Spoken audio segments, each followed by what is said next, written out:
some mysteries refuse to fade, embedding themselves in our collective memory and echoing through generations, haunting us with unanswered questions.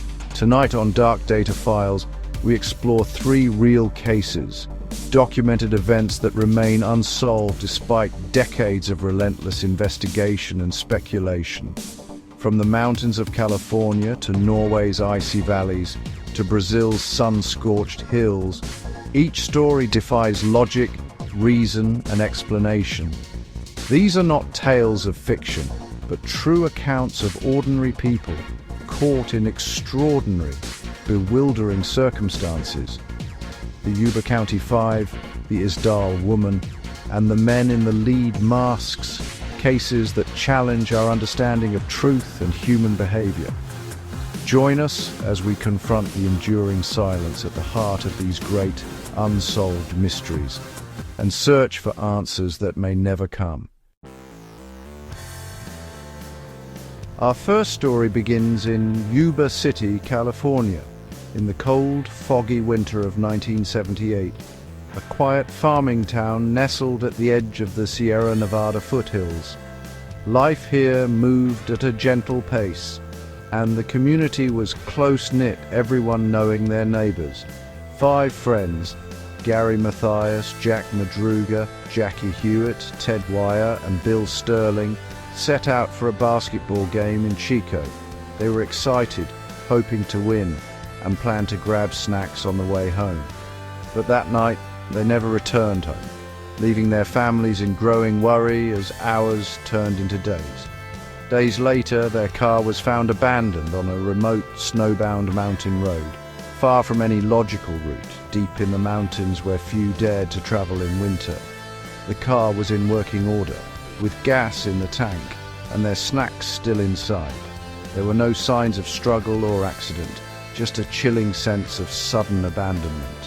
Why had they driven so far off course, into the heart of the Sierra Nevada wilderness, miles from their intended path? The route made no sense, and the questions only multiplied.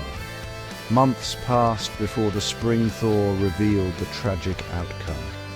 The snow melted, and the secrets of the forest began to surface.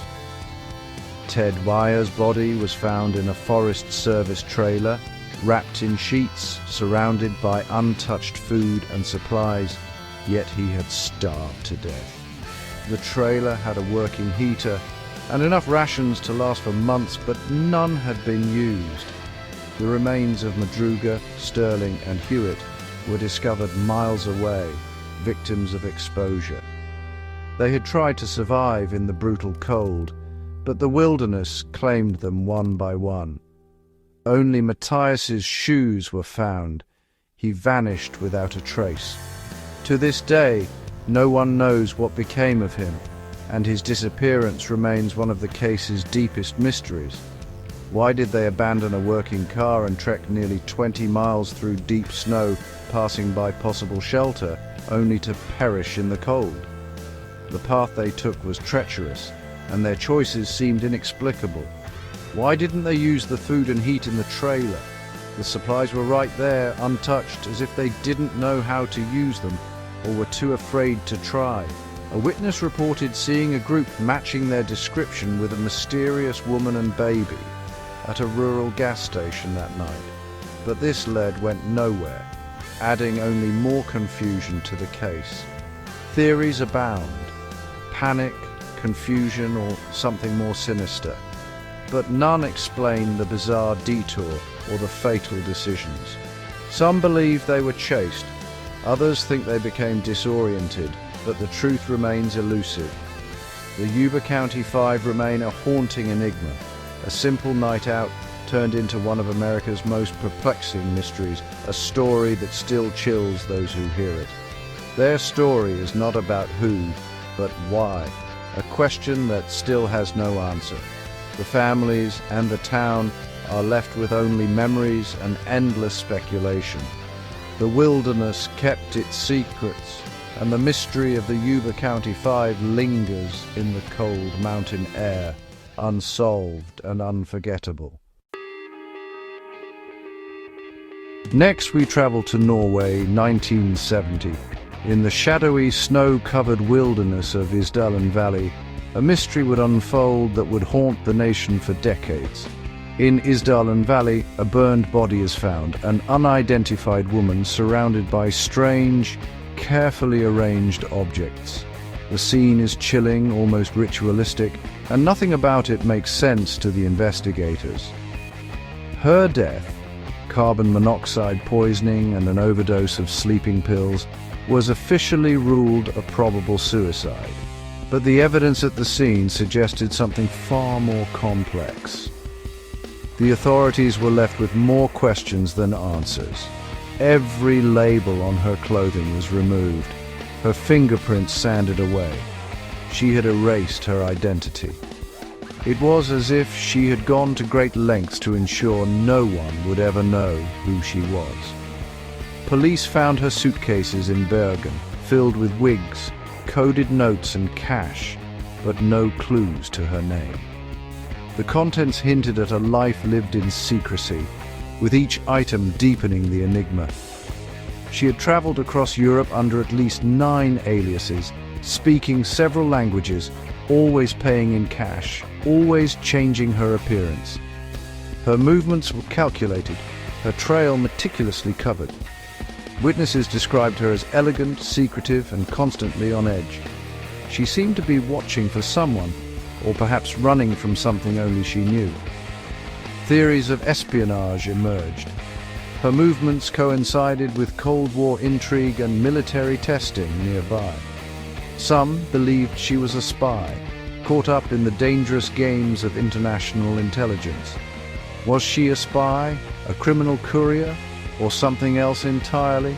The possibilities seemed endless, each more mysterious than the last. For decades, no country claimed her, no family came forward, and her forged passports led nowhere.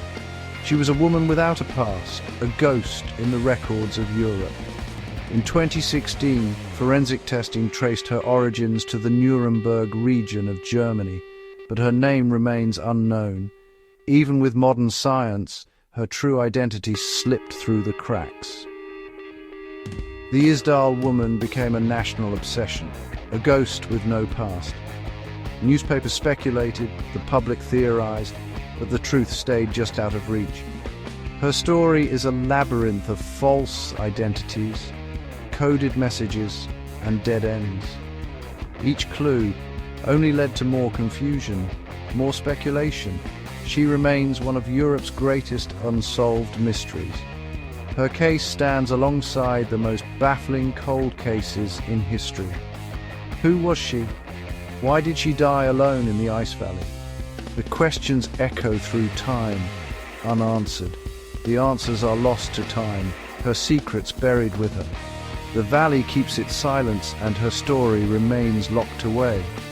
The Isdal Woman's case endures, a testament to one person's extraordinary effort to vanish. Her legacy is a haunting reminder of how easily someone can disappear. Some mysteries are meant to remain unsolved. The Isdal Woman story lingers, a shadow in the fog of history, forever out of reach. Our final case takes us to Brazil, 1966, Vintém Hill, a lonely rise on the outskirts of Rio de Janeiro, shrouded in mist and mystery.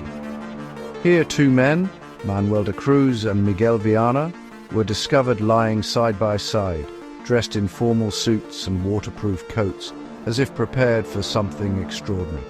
Most striking of all, each man wore a crude homemade lead mask over his eyes, crafted as if to shield them from some invisible dangerous force, perhaps radiation or a blinding light.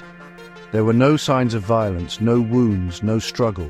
No clear cause of death could be found, leaving investigators baffled. Scattered nearby were a few odd items, an empty water bottle, 2 towels, and a weathered notebook. Inside, a cryptic message: ingest capsules, protect metals, await mask signal. The meaning remains elusive to this day. The men had told their families they were leaving on a business trip, but their actions followed a precise, secretive plan that no one could explain. As investigators dug deeper, they uncovered the men's involvement in a group fascinated by scientific spiritualism, an underground circle obsessed with contacting extraterrestrial beings and exploring the unknown. Friends later revealed that Manuel and Miguel spent countless hours building strange electronic devices, convinced they could communicate with Martians. They spoke of a decisive experiment, a moment that would change everything.